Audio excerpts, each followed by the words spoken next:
Well, this video you're going to watch now, I think is just perfect for how we all should live our lives. I mean, I think the ideal life is contributing to society as much as you can, right?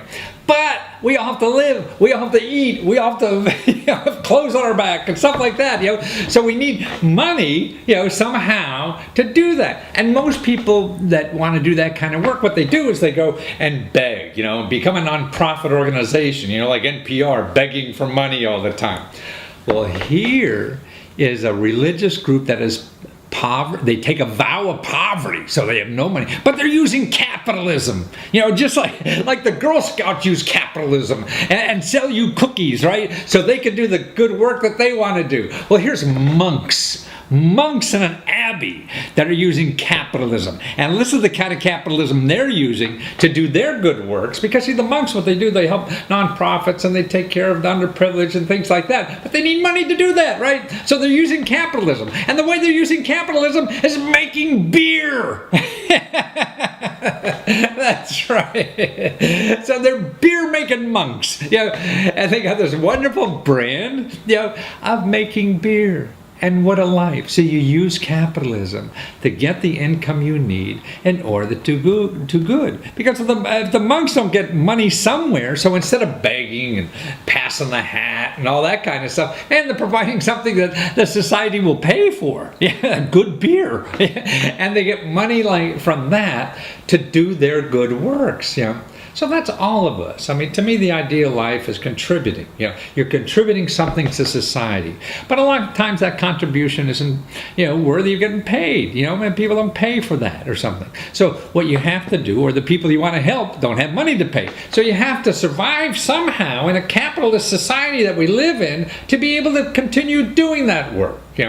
And that's what's cool. So they found out how to do it. They found how to take something that you can provide that people will pay for, to give you the money to keep in business, whatever it costs, to help people the way you want to. Because, to me, the biggest joy in life is doing that. Providing something, helping somebody else. Man, what's better? And I still think that's selfish. If you're helping somebody else, that feels so good. So that's selfish, right? Because you're doing something that feels so good. But the problem is, we have to eat to do that. And this is the way to do it. You use the system, whether it's capitalism or whatever, to provide you the income you need to do it. And these monks, the most holy people on the planet probably, they believe in it too. So what's wrong with capitalism? As long as they use it well, right? So watch how they did it, right? You know what? They even got money, they raised money and all this kind of stuff, to do it. They don't have a penny to speak of. They take them out property. So they got money for their brewery. So why don't you watch?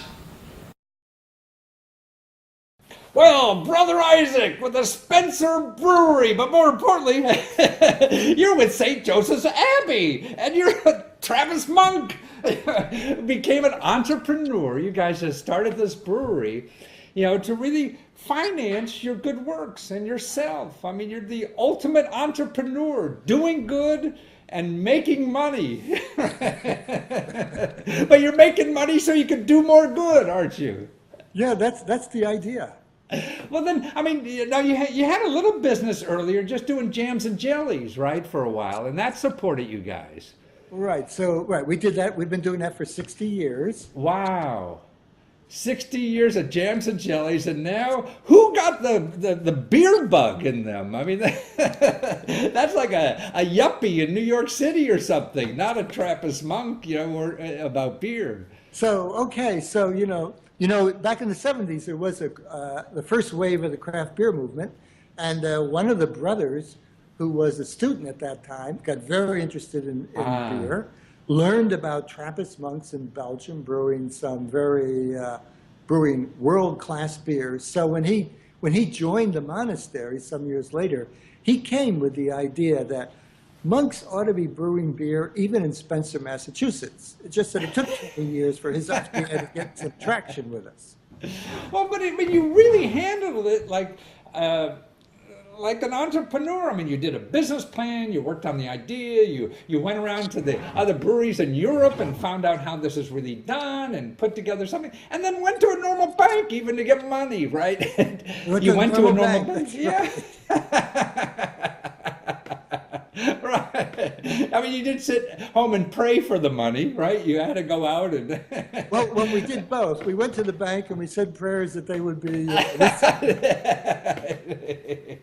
But it's wonderful. The beer now is getting wonderful reviews. I mean, and watching your video on your website, I think is so instructional, really for all of us. I mean, to see how peaceful you guys live. I mean, I think that's what we miss in normal society. We run around mindlessly and have no idea what the hell we're doing every day, but we're doing it fast. That's the important thing, as long as we do it all fast, even though it's the wrong thing, right?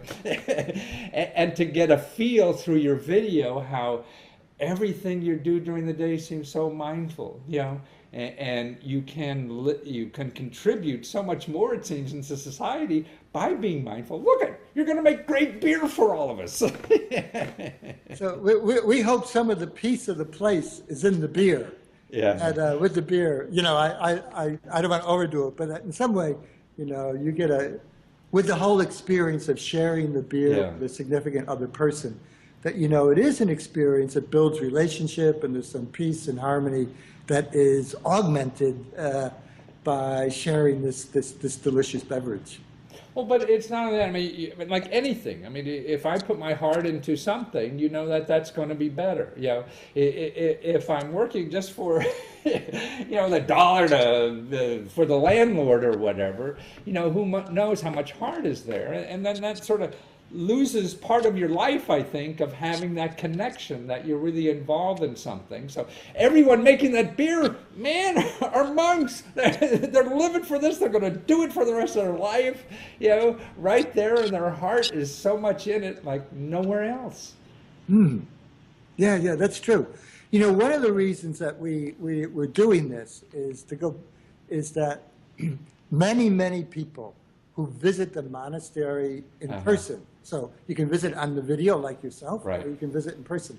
And they have an experience of peace. I see. And so for us, you know, the monastery has this gift. It's part of the place.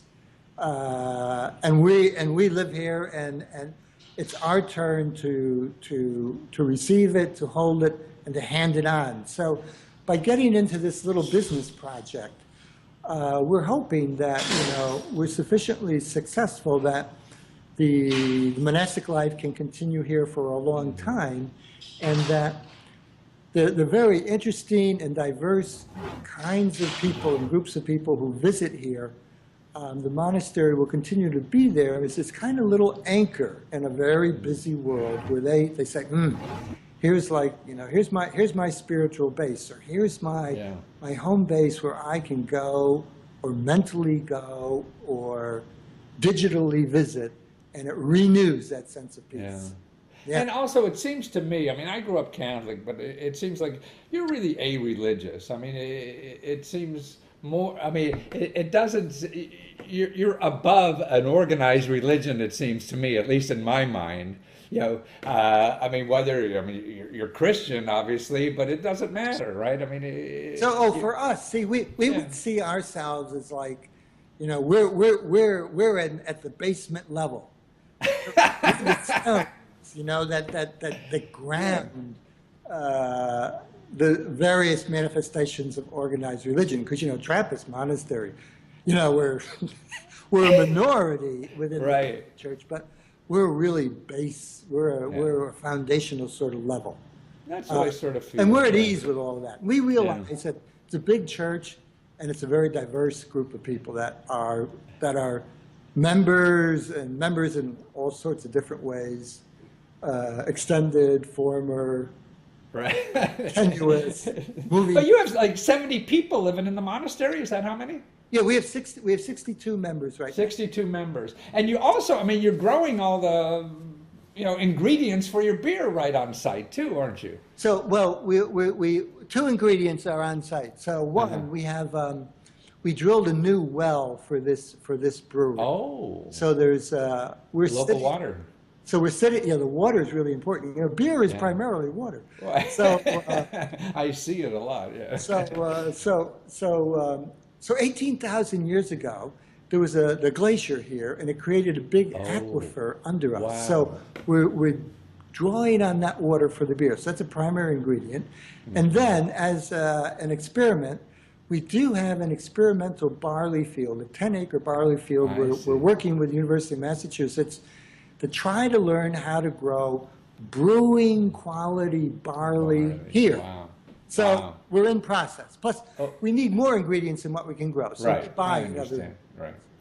But it's just wonderful. I think you're showing the rest of us really how you can use capitalism to do good works, because you're really into serving the community and doing good works through other nonprofit organizations or people that really need help, and that's what you're besides and you know, sustaining yourself so you're not a burden on society. I mean, see, that's a perfect life. I mean, using capitalism, feeding yourself, and helping others. What could be better? And doing it with beer. So to find out, I mean, you're mostly in the Northeast. You just started a few months ago, New England states. But if you go to spencerbrewery.com, you could find out, you know, where or more. You could contact us there, the link there to find out, you know, when it's coming to a pub near you soon or where it is. So on the website, to get more information about where to get it, go to the link that says hello at spencerbrewery.com. That's the key. Great. And also to find out about the Abbey, if I'm interested in living a wonderful life like this. It sounds like vacation every day to me, but but you have information about the Abbey, St. Joseph's Abbey, right, on the website also. And right. On the website, there's a link to St. Joseph's Abbey, and the Abbey has a website, and you can find out a lot about or come up and visit. Come and visit. Well, Brother Isaac, you've been a treat, and thank you so much, and sharing yourself with others so we could understand better how wonderful a life you guys lead, and not keep it all to yourself now, at least sharing it with your beer. Okay, well, Matthew, thank you for the invitation, and thank you to all your listeners, and we're grateful to all the people who try this beer and like it and tell other people about it. Boy, you're learning marketing very well, Isaac. Take